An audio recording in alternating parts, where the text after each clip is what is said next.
මිනාසාන් කොනිචිවා. ඉතින් අද අපි ඉගෙන ගමු කොහොමද ජපන් භාෂාවෙන් සමහර මල් වර්ගවලට කියන්නේ කියලා. පළවෙනි මල් වර්ගයේ විදිහට මම ගත්තේ සකුරා මල.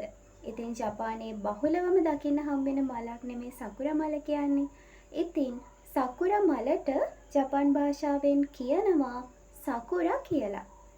සකුරා චෙරි මල් කියලා තමයි මේවට කියන්නේ. ඉතින් මේ මලට සකුරා කියලා තමයි කියන්නේ. සකුරානෝ හානා. සකුරා. ඊළඟට අපි කොයි කවුරුත් දන්න මලක් තමයි රෝස මල. ඉතින් මෙන්න මේ රෝස මලට අපි ජපන් භාෂාවෙන් කියනවා බරානෝ හානා.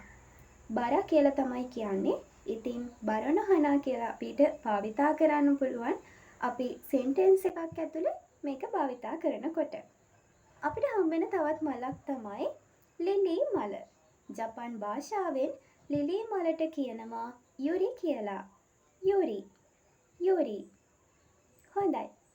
තව මලක් ගැන අපි කතා කරමු.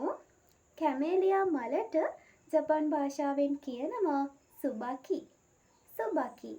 සුබකි කියලා. නෙළුම් මල. ඉතින් අපේ රටෙත් ගොඩක් දකින්නට හම්බෙන මලක්නේ නෙළුම් මල කියන්නේ. ඉතින් නෙළුම් මලට ජපන් භාෂාවෙන් කියනවා හසු කියලා.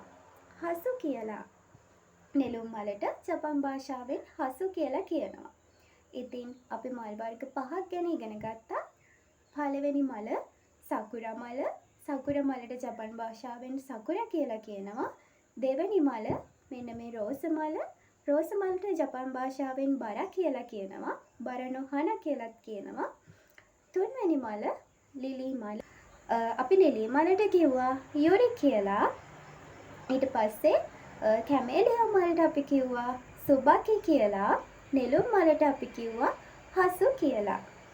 ඉතින් මම හිතනවා අද මම මේ ඔයාලට කියලා දුන්නු වචන පහම ඔයාලට පැහැදිලි වෙන්න ඇති කියලා.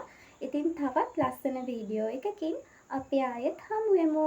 හයි මිනාසන් සයෝනාරා.